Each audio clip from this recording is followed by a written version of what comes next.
Welcome to Paley Front Row, part of the Paley at Home series presented by Citi. Women have to overcome more obstacles to reach the top. It's made them fiercely determined and more innovative. Just because they can navigate the obstacles doesn't mean they should have to. Citi is committed to investing in opportunities for 10 million women globally by 2025.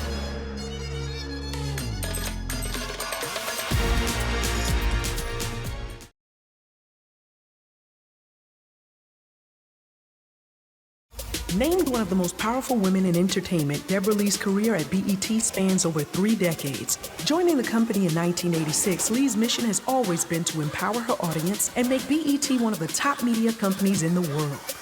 When I think back on my years at BET, our goal was to respect, reflect, and elevate our audience. I am proud that BET Networks has played such an important role in changing the face of television. Just have to give my profuse thank you to Debra Lee and BET for creating this room in the first place for us to exist. We all applaud your sterling leadership. Thank you so much for your service to Black culture over the years. And the progress that you've helped to bring about. Celebrating these things unapologetically for over 30 years. Giving us new things to consider, new perspectives and views. You have been an awesome role model. I've been watching you. I've been watching you for a long time. I want to wish you a warm congratulations on this incredible milestone. Celebrating your work, your love, and your life. You are the epitome of excellence. When you talk about females running things, you are the perfect example of what that is. I've acted on your network, I've produced on your network, I've directed on your network, and you, my friend Debra Lee, are very, very much responsible for that. Thank you for showing us all of what's possible, that we could actually run networks, we could have studios, and that we could tell our stories. Congratulations, Debra Lee, on 3 decades at BT.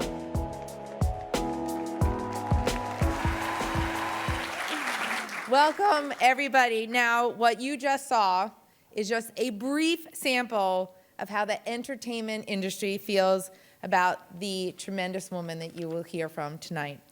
I'm Maureen Reedy, the president and CEO of the Paley Center for Media, and it's my great pleasure to welcome you this evening to our very exciting PaleyLive event, The Rise to the Top of the Entertainment Industry, Debra Lee in conversation with Crystal McCrary.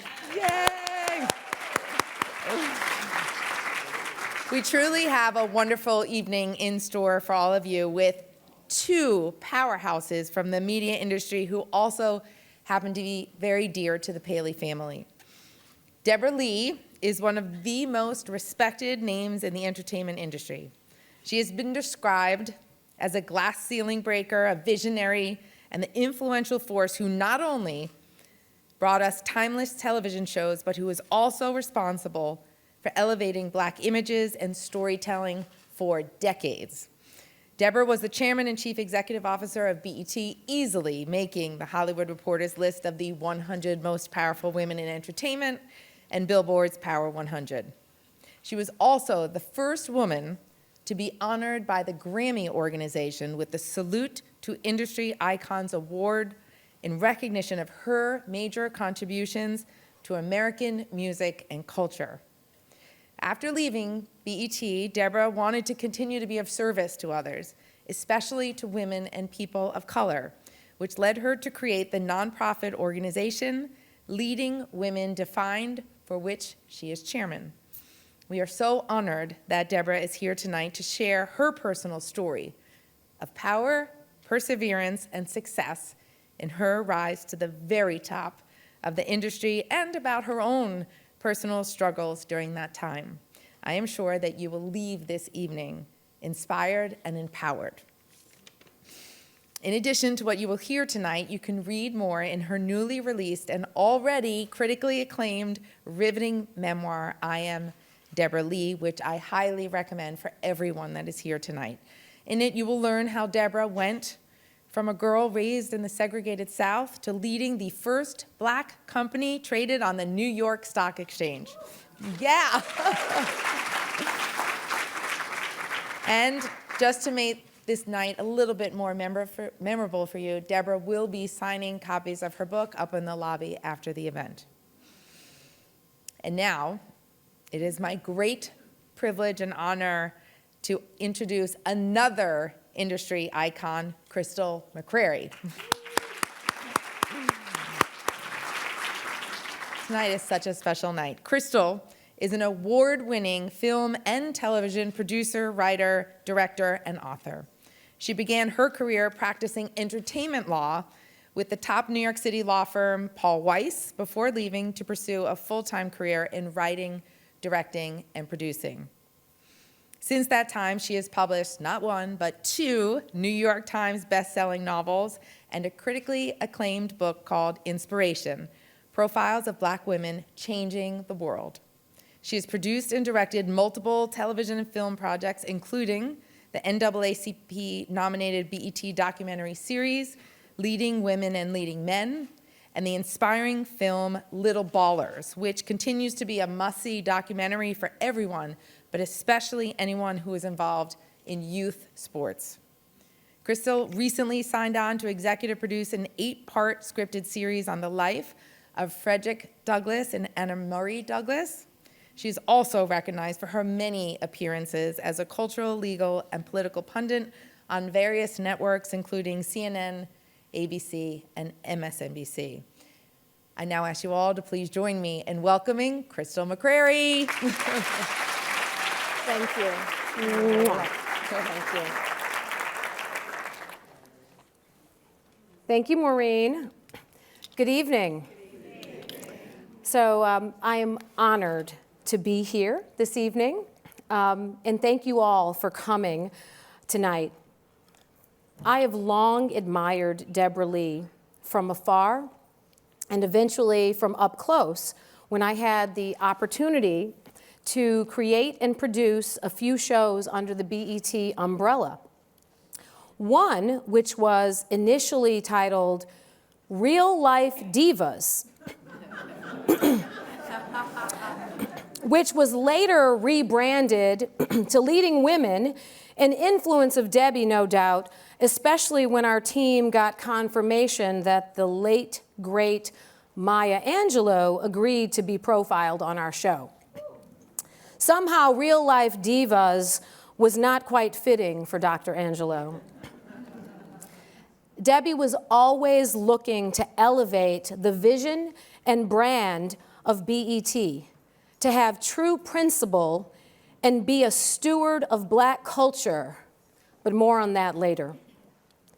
A few years later, I had the pleasure of getting to know Debbie better when, to my delight, she agreed to be profiled in my book, Inspiration: Profiles of Black Women Changing Our World. This is when I had a real opportunity to see just how truly brilliant Debbie is and how hard she worked. I mean, that woman worked. And did I mention how blown away I was when I actually got to go to her incredible office in Washington, D.C., which was impeccably decorated. The walls were covered in African-American artists. And here she was, the CEO of BET.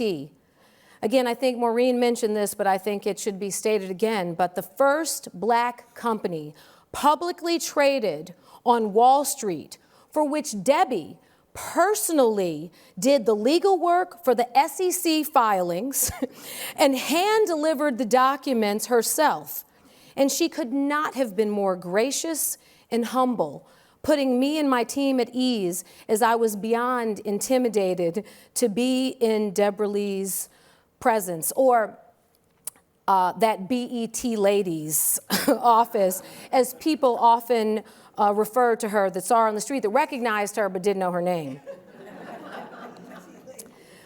It has been a privilege to get to know Debbie, not only the businesswoman, but the person who has been a mentor and champion to legions of young women trying to navigate the corporate and philanthropic world.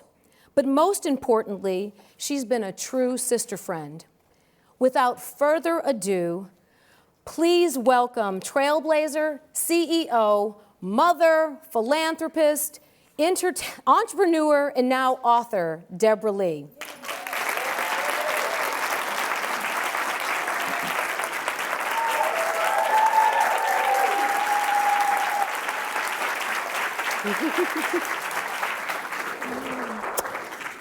I think I'm in this seat. Okay. I think that so, sounds yeah. good.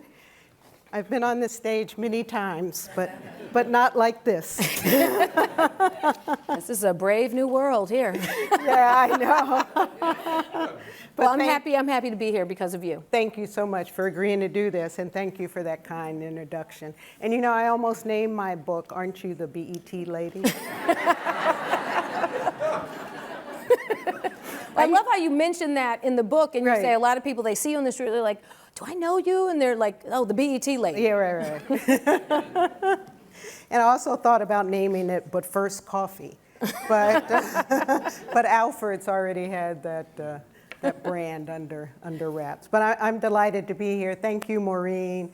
Thank you to Stan and Ed and the whole Paley group. It's so great to see so many of you here, Kate Koplovitz, and everyone who I can't see. I'm happy to see. I'm happy to see you. This is really quite something. So, Debbie, first of all, just congratulations. Number one. Thank you. I couldn't put the book down. As I told you back there, I actually read the book twice. I so appreciate that. Only thing better is if you had bought 2 copies. But right. Thank you. Always the businesswoman. Right. You see, we both have on our green. Right. And we didn't plan this. Right, right. I've learned a lot about publishing in the past year. So, but no, I really appreciate that, and I've heard it from other people. It is. Page turner. There's so many gems of knowledge, so much practical business lessons, so many life lessons sprinkled throughout the book. I just have to say before I ask you the first question, but for example, these are some I don't know, I may call them like Debbie-isms. Okay. But that works. So, getting comfortable with saying no is the real superpower. Right. Playing small and staying quiet not only steals your power, but takes away your purpose. And then this, no disrespect to any men in the house. Men apply for promotions based on potential, while women reach higher based on proof. So, in addition to these nuggets of knowledge, I Am Debra Lee is also incredibly intimate and honest and courageous. You really share. A lot.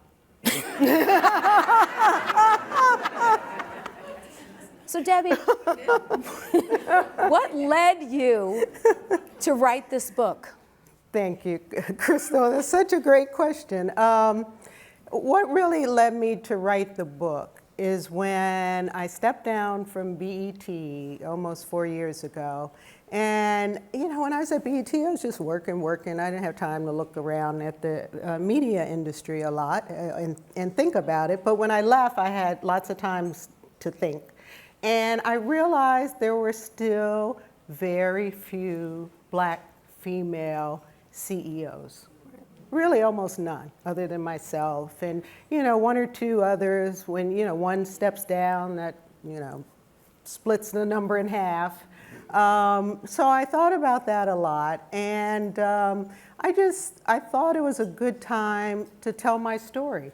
That so many young women and young men have seen me walk out on the stage at the BET Awards and knew I ran BET, and, you know, it looks really glamorous, and, you know, I'm giving out awards to, you know, Maxwell, let's just say. LL Cool J?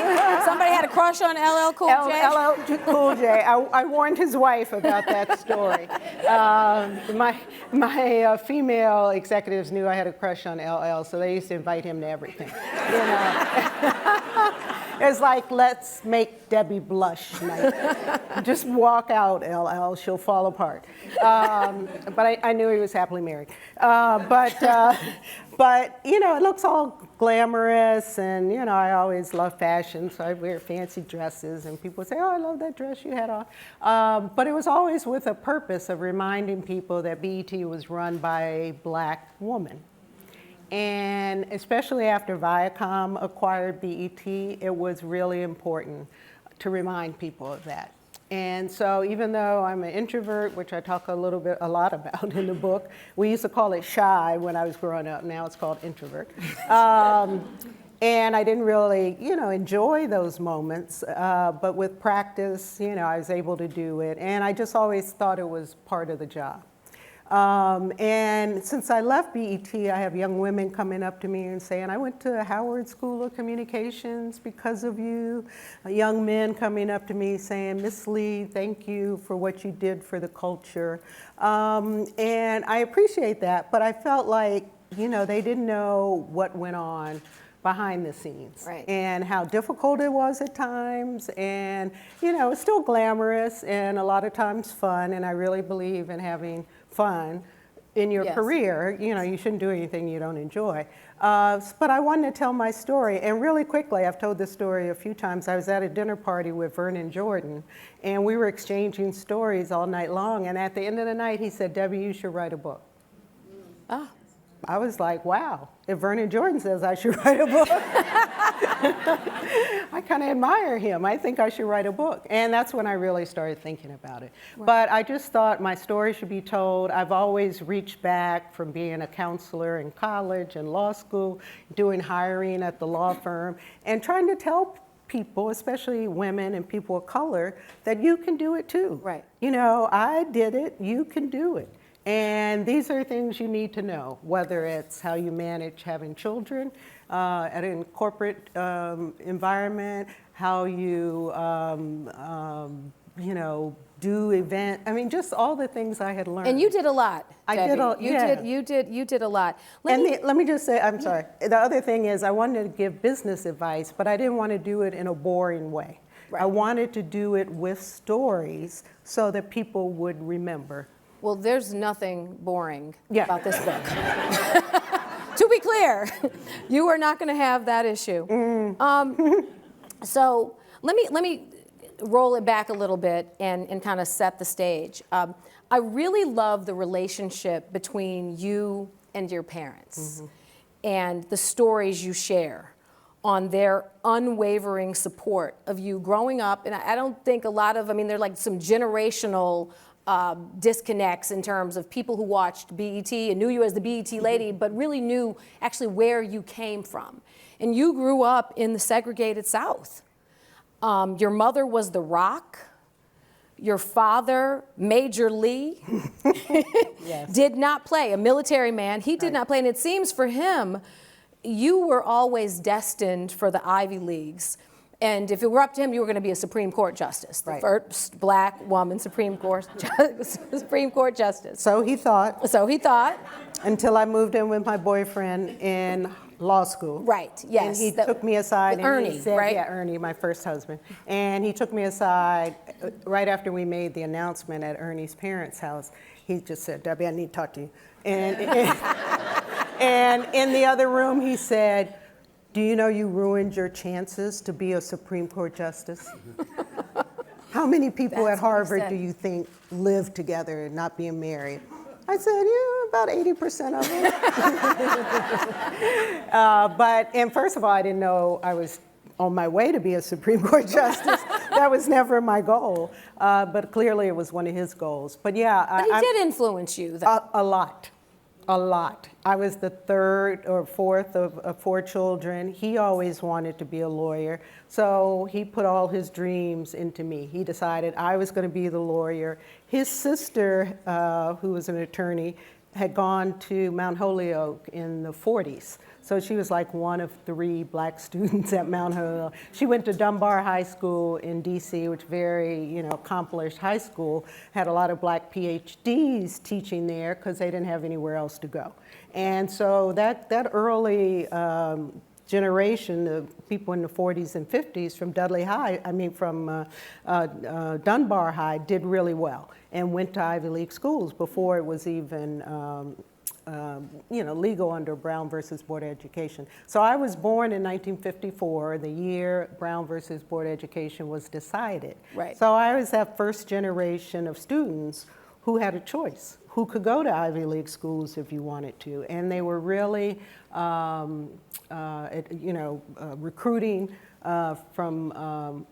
recruiting black students. Like I said, I went to all black high school, and 3 students came down from Brown. They had perfect fros, and they were, the guys were really cute. And so I said, well, I could do Brown, And you were a straight A student, though. Well, almost. Almost. It was a B. I saw a B in there. Yeah, and I was never the smartest kid in the room.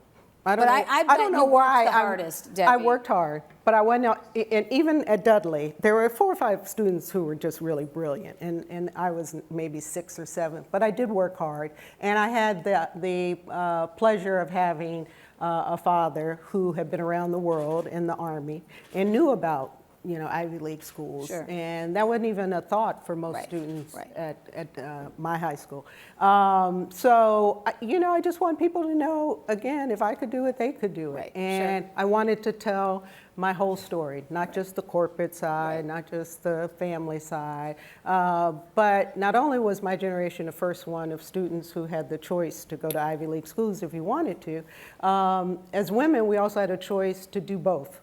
Sure. Careers and family. Right. That's right. The older generations had to make a choice. Right. If you wanted a high-powered career, then you weren't going to have a family. It was one or the other. Right. So I wanted to talk all about that in a book. And you did. And there's so much in here. I feel like I have so many questions I want to ask you, and I'm not sure if I'm going to be able to get them all in here. But let's just start with. I'm going to set the stage. So. Law school, Harvard Law School, you were admitted, you got excellent grades, you clerked for a federal judge upon graduation, then you went to a top DC law firm. You found out early on from a black partner, it was Steptoe, right? Right, correct? Steptoe Johnson. And you had a mentor at the law firm. Mm-hmm. And you found out a few years in that you were not on the partner track, right? You found out that you were not on the partner track, and I think that this is a really important point for young people trying to scale the corporate ladder, that it's one thing to have a mentor, it's another thing to have a sponsor. Right. And you wrote in the book that you assumed that your mentor and sponsor were one and the same. Right. But they weren't. Then I found out he wasn't even at the meeting where they talked about it. Oh, so he wasn't even in the room where it happened. Yeah, no, he wasn't in the room where it happened. And I don't know, he was not that kind of partner. He was worried about his own clients. He was a previous FCC commissioner. And you know what, let me add a few facts to that brief description. One, I never wanted to be a partner. I never wanted to be at a law firm. I never wanted to clerk. I never wanted to... Was this your dad? No. What was his path? It was happenstance. I didn't want to go to law school. I didn't want to be a lawyer. That was my dad. And the same time I applied to law school, I was applying to art schools. I wanted to be a fashion designer. Right. That's what you made a lot of your clothes. Yeah, I made all my clothes. My mother was very creative. She taught me how to sew, crochet, knit, needlepoint. I could do it all. And when I would come home from Brown in the summers, I would make all my own clothes. Anyway, law school ruined my patience for that, so that went out the window. But so then I applied to Harvard, didn't tell my dad, because my dean made me apply. I had a boyfriend in California. I was heading to California. And so I left the dean's office crying because I knew if I applied, he wanted me to apply to Harvard or Yale. Yale rejected me as a college. Undergrad. So I hold a grudge. For all you Yaleys out there. So my dean said, you should apply to Harvard. You didn't apply to Harvard or Yale. And I said, I don't want to go to Harvard and Yale. I'm going to California, hopefully Stanford. And he said, well, you really have a good record. You should apply to Harvard or Yale. So I said, okay, I'll apply to Harvard. I cried all the way back to the dorm because I knew if I got in, my dad would make me go. His thing was you go to the best school you can get into. So I didn't tell him that I applied. I got in, thought about it for a week, decided I should go. It's the best law school. And I told my dad, and he said, wow, that's something. You didn't even apply.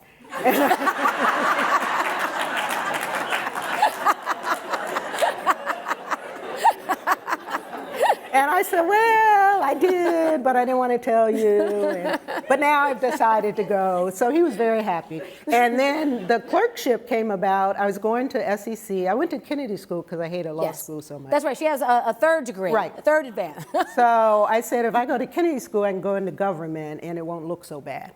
And I wouldn't have wasted my law degree. So I went to Kennedy School, did a 4-year program, and I was clerking for a judge part-time in Salem, Massachusetts. I used to take the train out to Salem. And he had a friend who was a judge on the district court in DC.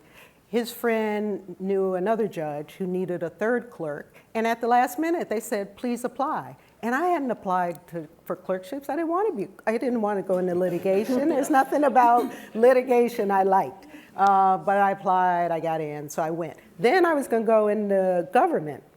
But then Ronald Reagan won. Right, that's right. You did. And you're waiting for a Democrat. And it was 12 years of that. So I said, I'll go to a big law firm, hide out till Democrats come back. That took 12 years. And after 5 years, I find myself at this big law firm, and it's time to make a decision whether I want to buckle down and try to make partner or whether I was going to leave. But still, you were there doing great work, though. I mean, your work was reviewed well. And you Up until it was time to give me an indication. Right. Yeah. Well, isn't that convenient? Yeah. And then all of a sudden, it turned into, well, we're not sure your partnership material, which was fine. I was ready to leave. So I started interviewing at corporation businesses. I found out I love media, I love communication. And so I started interviewing in New York. I interviewed with HBO and CBS Records and any company I could find. But I didn't want to leave BET. Right. And, but you were doing I didn't work. want to leave Steptoe. But you were doing work for BET. Correct. While you were at Steptoe. Right. Not a lot of work because they couldn't afford. They really. No, in the early days, they didn't seem to be able to afford a lot. Yeah, they couldn't afford it a lot. So, so one day I was helping Bob Johnson with the cable franchise because at the time DC didn't even have cable. Right. Well, you were on the frontier. I mean, this was the wild, wild west of the days of cable. Right, and no one at my law firm had ever heard of BET except the people that knew it was a client. Right. And so I was down in the the city council building, and we had a break for hearings. And my partner at the law firm went back to the firm, and Bob said to me, you want to go to have lunch? And I said, sure. And we had an hour to kill. And while we were at lunch, he said, well, what would you think about coming to BET and starting the legal department? And so most people should know, but the Bob Johnson you're referring to is the Bob Johnson who founded BET. Correct. Right. Correct. And he said, what would you think? I think we're big enough that we need a lawyer. And I said very coolly, well, let me think about it. Sounds interesting. And when I went to the bathroom, I was like, yes, this is my perfect job. It's a Black-owned company. It does communications. It's in DC. I don't even have to move to New York. Right. And so it was so perfect. I was so excited. And he said, well, go back and talk to Ty, the partner, and, we'll work something out. And then I talked to Ty, and then he kind of just dropped it. And then I realized late one night, I said, it's not really in Ty's benefit for me to go to Steptoe. Right. I mean, to BET, because then they're going to stop using Steptoe. Right. So I got my nerve up. I called Bob's office.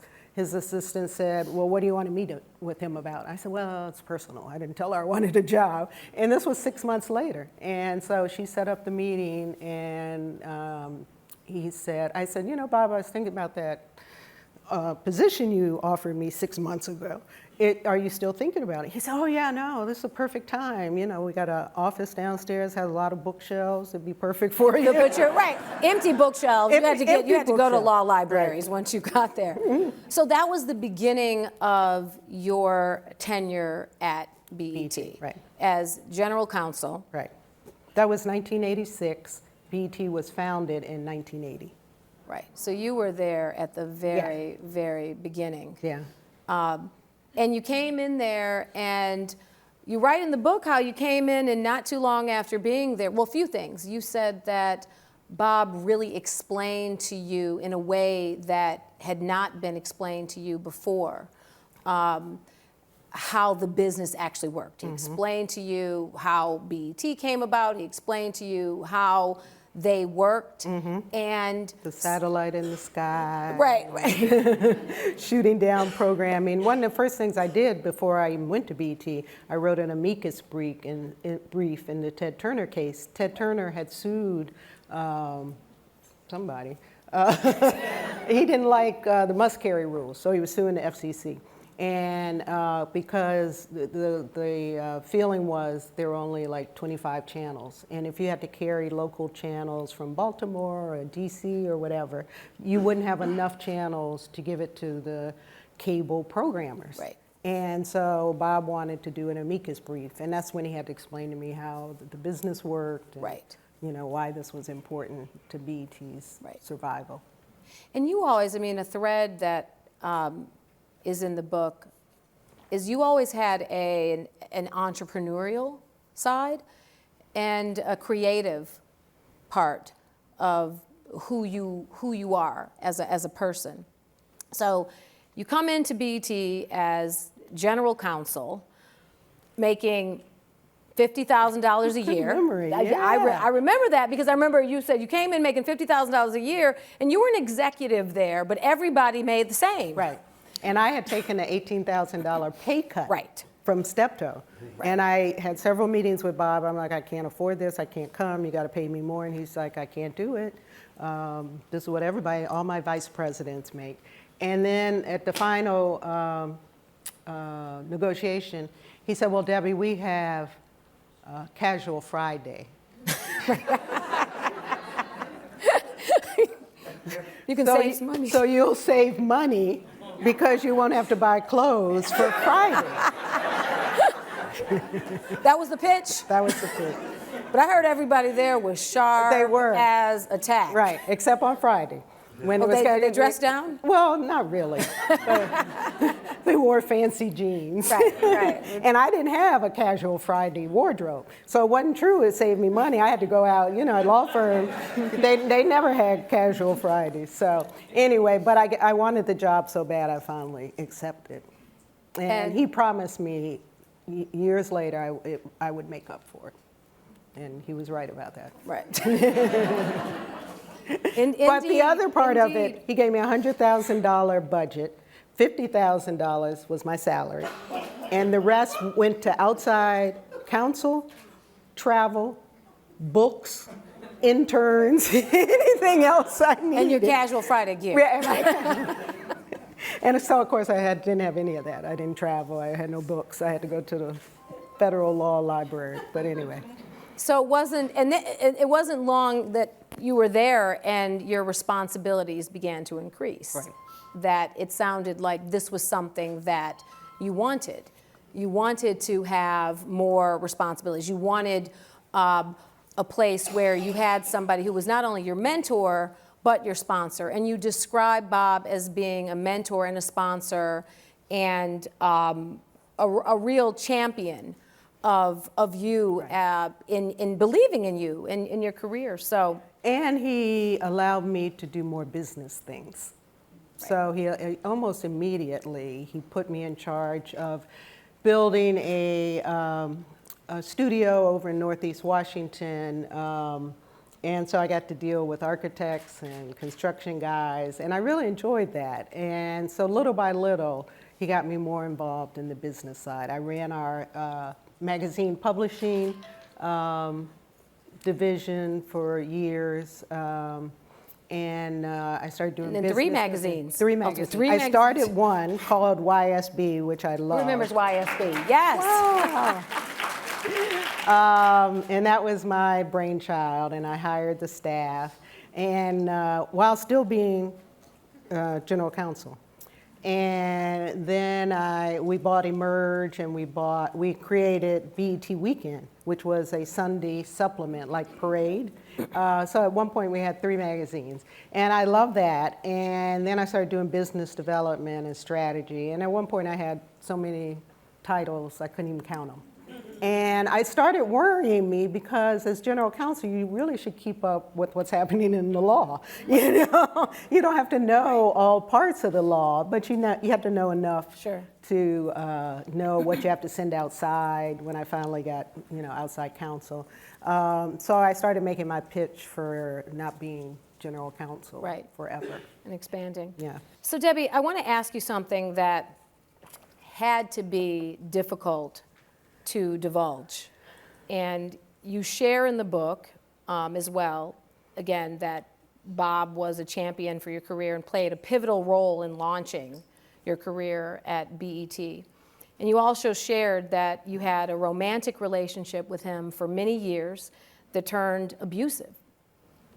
Why did you believe that that was important to share in your book, and what advice would you offer to women in the workplace today who might find themselves in a similar situation? Yeah.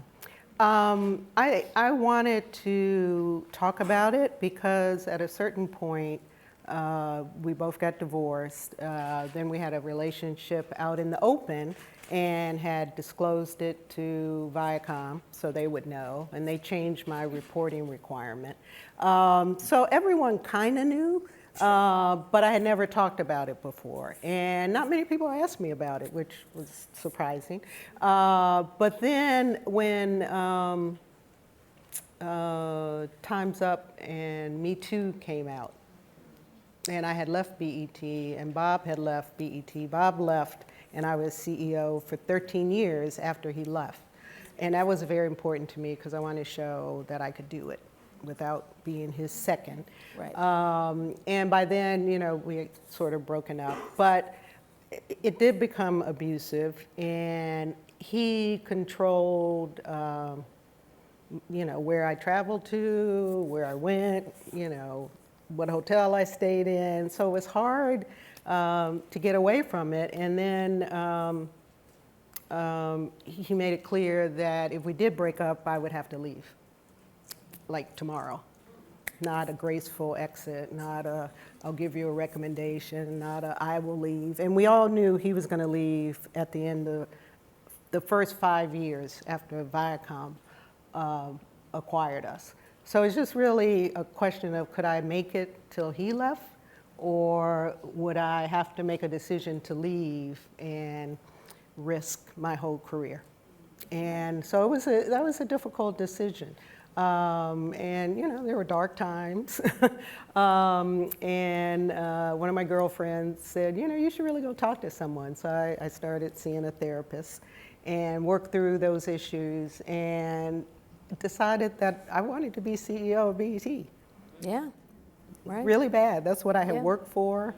And I didn't want a relationship to stop that. So I made the decision, I could wait it out, and he left. I became CEO, and as I said, I was CEO for 13 years. Yeah.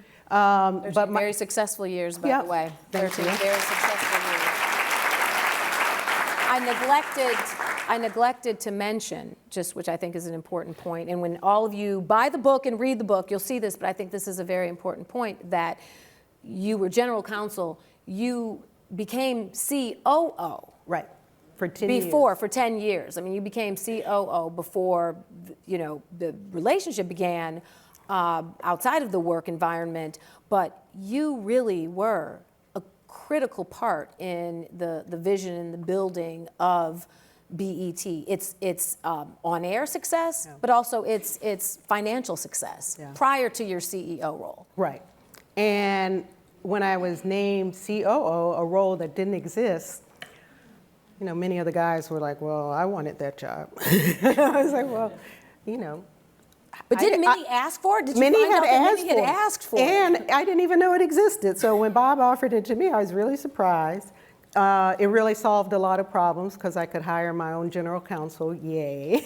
I could get out. Got more than $50,000? I got more than $50,000. We were a public company by then. And I was the one who was responsible for any sexual harassment at the company.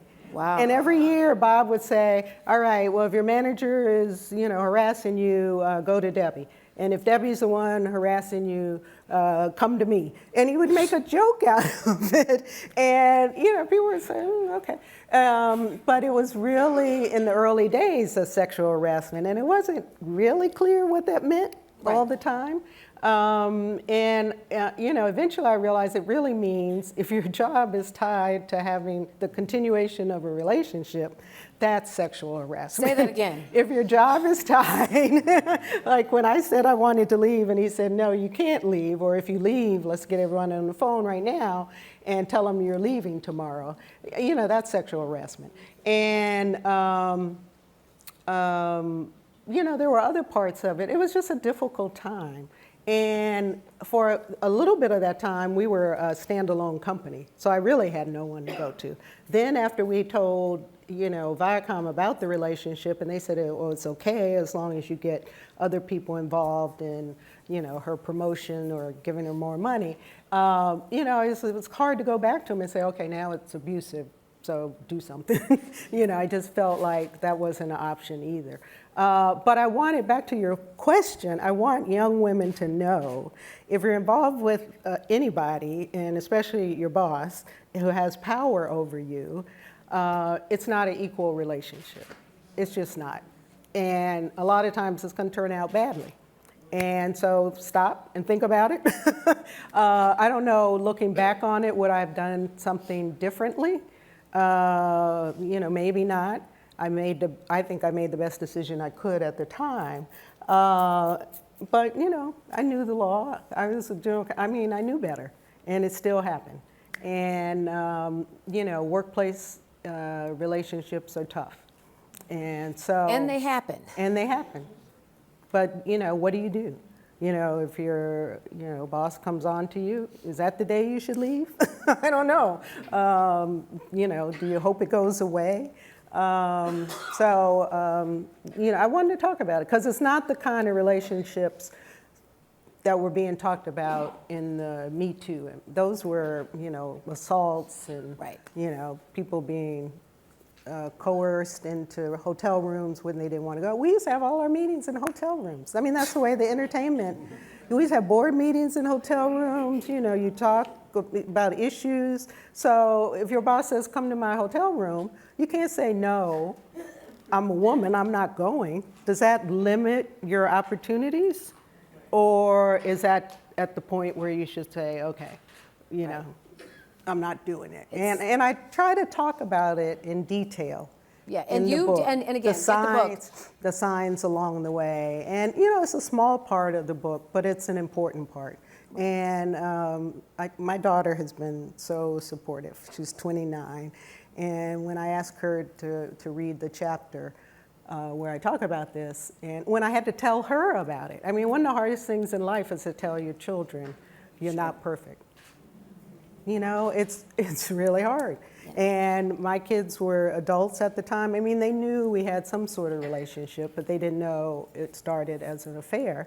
And so, my goal was to tell both of my children. And that took me a long time, talking to a therapist, trying to figure out when, where, what. And, but my daughter said to me, Mom, I'm sorry this happened to you, but your book is going to help so many young girls.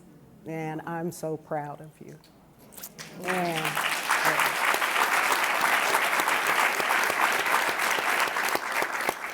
And she sent me flowers last night with a note to that effect. And she's 29, and it just warmed my heart. So, when I see that, Ava's wonderful. Yeah. Small little plug for Ava. She's a writer on Abbott Elementary. Yeah. That's actually a big plug. Because that show is bravo. Doing really Such well, yeah. incredible She success. loves it. Can I do sort of a rapid fire before we go to Q&A? Sure. Before we go, okay. So speaking of relationships, you had a special relationship with Aretha Franklin. And I love the story you share about her. And one of the things she said that I think all of us can learn from, men, women, all of us, is that she taught you about commanding respect rather than just demanding it. What's the difference? Well, Aretha, the queen. Let me tell you, yeah, she was something else. Most artists, if they wanted something, they called people that work for me. Aretha called me, Debra? Yeah, okay. And she would ask for what she wanted. And you had to tell her no, unless you wanted to give it to her. First thing she asked for, she's coming to DC, we were doing this isn't rapid, but I'll do it quickly. She's coming to New York. I've come in from Detroit to DC for a Walk of Fame. And she called and said, it's cold in DC, I'm gonna need a winter wardrobe. I wanted to say, don't you live in Detroit? But you can't say that. I was like, well, we don't have the money, we can't do that. But anyway, it was always one step beyond. And so I had to learn, first of all, to say no to one of my idols. And then one time, and I never knew whether she liked me or not. She was gruff. But one time she invited me when Eric Holder was stepping down as Attorney General. She invited me to the Justice Department. She was singing for his final whatever. And she always had crushes on good-looking men. Aretha loved good-looking men. And so she loved Obama and she loved Eric Holder. But she called my office and invited me to be her plus one. Oh. And I said, I think she likes me. She really, really likes me. Right. So, but she did command it. She didn't, she paid her own, when she had birthday parties she invited me to, she had cash, she paid a piano player, she paid a dress, she paid a dancer, she paid everyone. So she didn't let anyone else rule her world. She ruled it herself. So. Okay. I'm clearly not going to be able to get to all these questions, which I'm super sad about, because I wanted to quickly say, was it really true that you all had a Beyonce rule where you can't say anything negative about Queen Bee on the network? Was that true? Was that in the book? It was in the book. I read it twice. But it was in the context of somebody on one of the shows who made an inappropriate joke about it. And then you're like, don't you know? Yes, it was true. It is true. It's probably still true to this day. And what happened is I was in Costa Rica on vacation trying to relax. I'm looking at Twitter in my free time. And, Beyonce and Blue and Jay are on the MTV Awards. And someone at BET.com said something negative about Blue's hair. They were like, they said, did she really wake up that way? And all of a sudden, the Beehive was like, Debra Lee, why did you let that happen? How dare you? Whenever something happened at BET, it was always my fault. Of course. Most of you don't know the head of ABC or NBC, but when something happened on BET, they're like, Debra Lee. Because it's a higher standard for black women, to be clear. Right. What did Zora Neale Hurston say? That black women are the mules of the world? Right. Say that, like when they protested after you became CEO about the music videos in front of your home for 6 months. Right. So I called my head of music, a guy named Stephen Hill, a really great guy, who was friendly with all the artists. And I said, Stephen, what happened? And he said, some, freelancer was trying to be funny and blah, blah, blah. He said, but everyone knows we have this rule that you don't say anything negative about Beyonce. I said, well, clearly they didn't follow it this time. And so we had to let that person go. We had to... We had to apologize to Beyonce. You know, we're so sorry, we didn't mean it. And yeah, I think she was probably one of the few people that had that rule. Yeah. It was like, you do not mess with Queen Bee. Right, don't mess with the bee. Yeah. Okay, this is my last thing in Q&A, I promise, because I want to end it on the positive note and your legacy, one of your many, many legacies at BET, but you wrote that reimagining BET's core values was like changing the tires of a plane midair. But you did. You played a critical role in reshaping and rebranding the vision and values of BET programming. And no disrespect or anything, but Bob brought us Amos and Andy reruns, and you brought us Being Mary Jane. Wow. BET Honors, Black Girls Rock.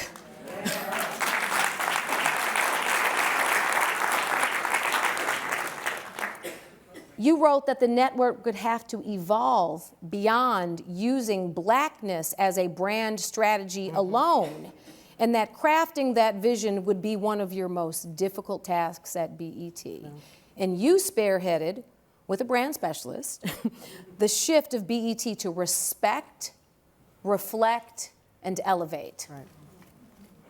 And after 18 months of going through a brand strategy, the senior team and I decided that's the 3 words we would use if programming or a PSA campaign didn't resonate with 2 of those 3 values, we wouldn't do it. And by that time, we had so much competition with VH1, Bravo, OWN. Everyone had a black night. You know, everyone, it's like, okay, whose night is it tonight? And they did, Real Housewives of Bravo, whatever, Atlanta and whatever. And they did kind of, train wreck reality. And we couldn't do that because our audience wanted more. So we had to come up with a way to define how we were different. We were the only black network for many years, maybe 20 years. But when we started having all this competition, we had to say, why do our consumers want to be loyal to us? And they did expect more out of us, but that was a plus if we got it right. When we launched the game, we got 7.7 million viewers. I think the network still has a record. Rocket Q? Right, and we got that from CBS. And they didn't want us to have it. They didn't think we could do it in the same quality. And we actually had the same quality, less money, and 7.7 million viewers. And the CW, which it was on, only got 1.5 million when it was on. But anyway, I tell a story how Tyler Perry sent me flowers. And, because we have proven the case, if you give black people high quality programming, authentic,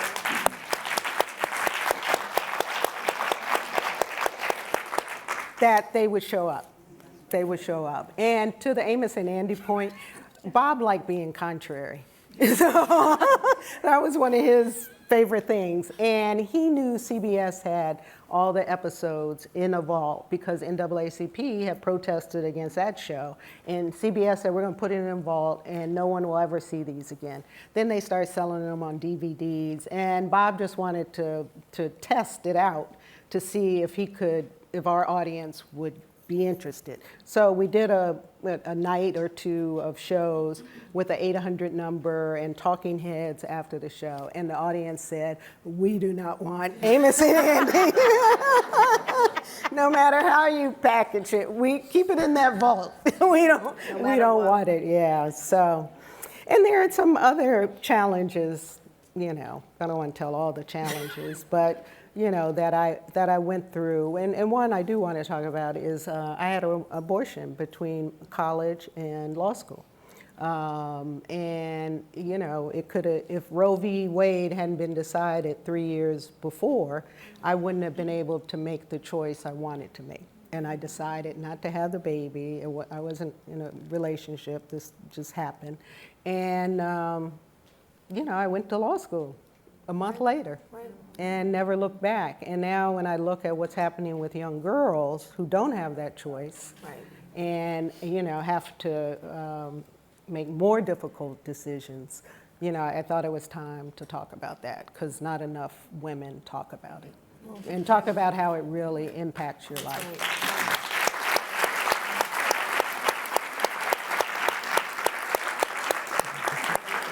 you. Anybody have any questions? I'm sure there are a few. Oh, Janelle, hi. Hi. Janelle, another fabulous leading woman here. Yes. The president of the Apollo Theater. Janelle, they're going to give you a mic, Janelle. So, Debbie, this has been fascinating, and I can't wait to read the book. I'm going to get it when I leave the studio here. Yes. So, I'm just curious. Thank Yeah, definitely. I'm curious because I think it's been in the news that Paramount is thinking about selling BET. Mm-hmm. And I'm wondering, your legacy is so inextricably bound to where it is. I'm wondering how you feel about that. Oh, that's a great question. Just briefly, I was surprised, and I don't know what's going to happen. And, but companies have to make those kind of structural decisions, especially when you have to pay down debt. And, I guess I hated to hear the news, but I'm hopeful it'll all work out, and the right person will acquire it. We have, Harriet. I see Harriet Cole back there. I have a question about now. You're working to help Black women get on boards, and you started this conversation saying how few Black women are in top positions. Being on boards is one of those top positions, and really tough to be a part of even now. Right. Could you just tell us a little bit about that work, because it's so important and it's a wonderful legacy that you're helping to create for others. Yeah, thank you. I've been on corporate boards over 20 years. And it's one thing, Bob Johnson got me my first board. It was Kodak, and they called him and said, was he interested? And he said, no, I'm not interested, but I have a COO who might be interested. And at that time, most of the companies would only let you be on the board if you were a CEO.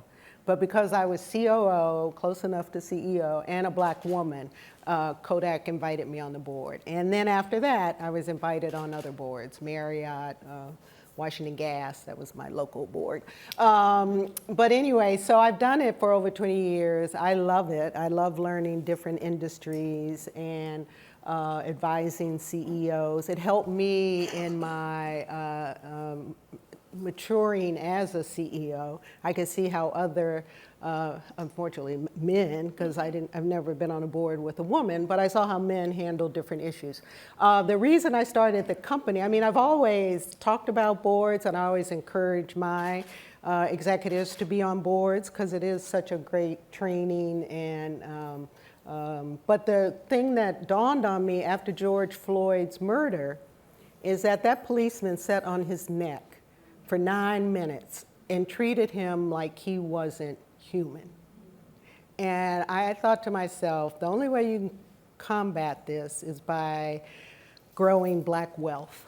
And one of the only ways I knew how to do it was to encourage people to get on boards. And you probably remember after his death, there was this whole, companies were given $10 million to this organization or that organization, making statements on Black Lives Matter. But young people online pulled back the curtains and said, wait a minute, you just gave $20 million away, but you don't have a Black person on your board. How does, right? How does that work? And then all of a sudden, or in your C-suite. And so all of a sudden there's this push to get Black folks on boards. And so I started a company called Monarchs Collective to help with that. And it's been some of the best work I've done. And I partner with a woman named Matrice Ellis-Clerk, who has her own company. And we just do as much as we can do. And the numbers are growing. They're nowhere near where they should be. But companies are still being pressured, and hopefully some of them are doing it willingly, to look at diverse board members, women and people of color. But it is very important. And I did a master class for a group of 20 women on board service, and some of them didn't understand the difference between nonprofit boards and for-profit boards. And I said, well, the main difference is nonprofit boards want you to give them money.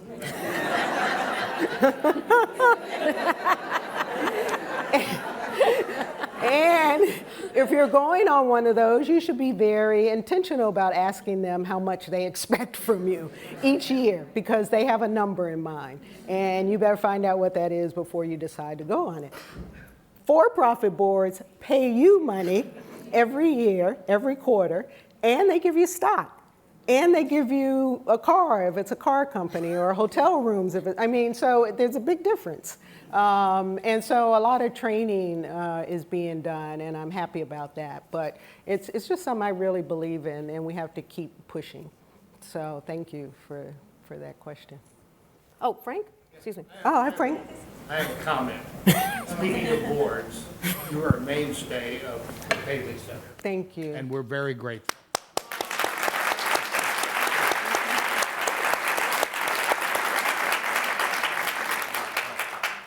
Thank you, Frank. And I would encourage young people, old people, whatever, to get out and join more organizations, a board. And one of the things I've so enjoyed working with Maureen, but one of the things, and Sumner Redstone asked me to join the Paley board, and so I was honored by that, because BET was part of Viacom at the time. But one of the things I focus on is diversifying the programming mix, the panels, the speakers, trying to get more people of color and women on the boards. Miss Crystal is on the board now. Yes. And just getting people to understand how important it is. And when I first joined Paley, they didn't do a lot of BET programming or own programming. And, when I took over BET, all I wanted people to do was to treat BET like a real network. We didn't have to, you didn't have to like the programming, you could be critical of it, but at least treat us like a network. And it took me a while to get it to that point, because we couldn't afford scripted programming, and they're like, oh, that's BET, they're getting those reruns again. It's like, well, reruns are a syndicated product, and USA Network does a lot of syndicated, but you don't complain when they do it. But when we do it, they took it as an insult. Or There's a higher standard. Yes, or we were just being cheap. Yeah, so it was important for me to be on Paley and represent that. So thank you, and thank you again, Frank, for your leadership, and Stan for yours. So Debbie, you choose. One more question. Oh, me choose the person? Yeah. Right there? Thank you so much for being here today. My name is Stephanie Woods. I'm actually a member of the New York Association of Black Journalists. Oh, good. And I wanted to thank the Paley Center for even inviting us and ensuring that we had a seat here. So thank you for being here. It's an honor. Thank you. And thank you so much. Thank you.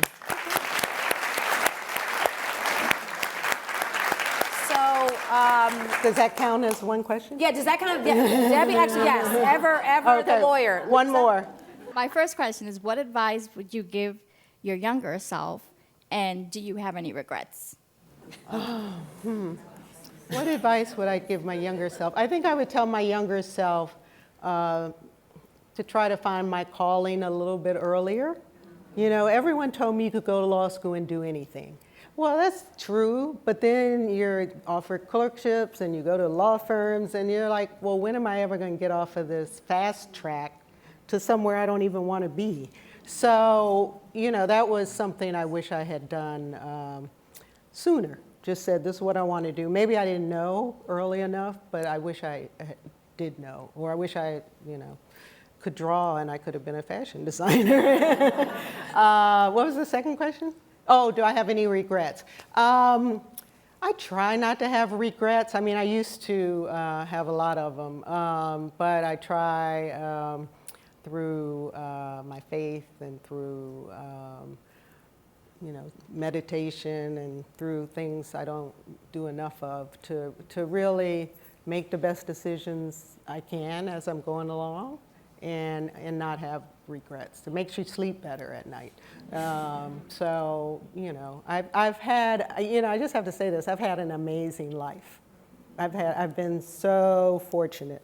to be with a company and in an industry I love, to meet, people I went gaga over when I was in the 6th grade watching Soul Train, from Smokey Robinson to Aretha Franklin. I didn't even talk in the book about the 8 glorious years of Barack and Michelle Obama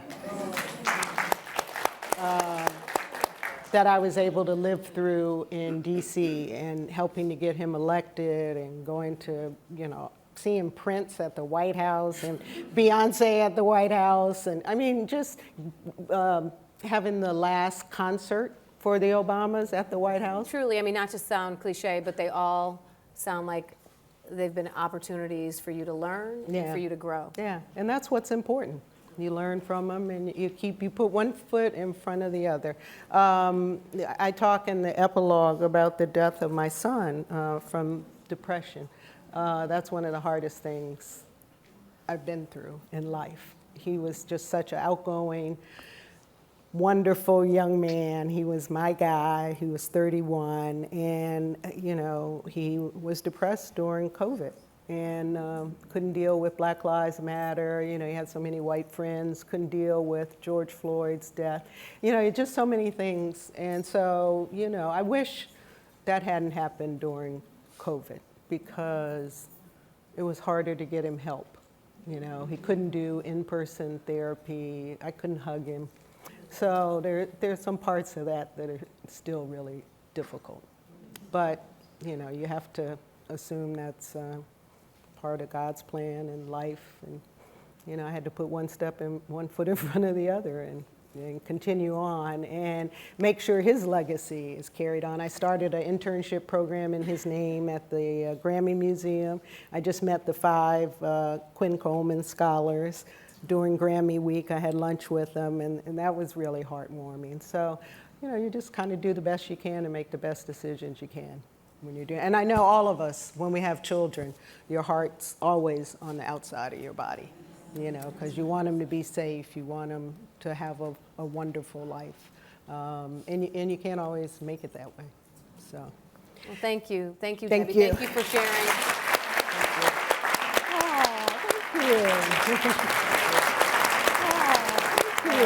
Thank you.